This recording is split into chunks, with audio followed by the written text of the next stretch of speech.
Hi guys, Vizag అంటే అందరికీ గుర్తొచ్చేది బీచ్ కదా.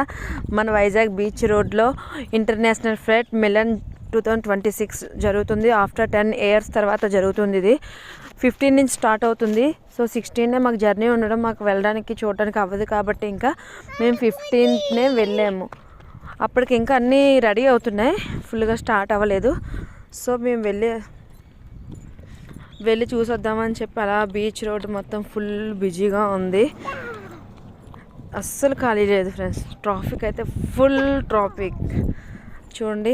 అక్కడ చిన్న చిన్న బోట్స్ అవి ఫుల్గా ఉన్నాయి. తర్వాత ఒకసారి మేము వెళ్ళినప్పుడే ఫైటర్ జెట్స్ కూడా ఒక్క రౌండ్ అలా వేసుకొని వెళ్ళాయి. తర్వాత అయితే ఫుల్గా అయ్యే ఉంటాయి. సో మా దగ్గర టైం లేక నెక్స్ట్ మార్నింగే మాకు జర్నీ ఉండడం వల్ల ఇంటి దగ్గర కూడా పని ఉంటుంది కదా, అండ్ పిల్లల్ని వదిలేసి వచ్చాము. సో వెళ్ళిపోవాల్సి వచ్చింది. ఆ ట్రాఫిక్లోంచి బయటకు రావడానికి 1 hour పట్టింది.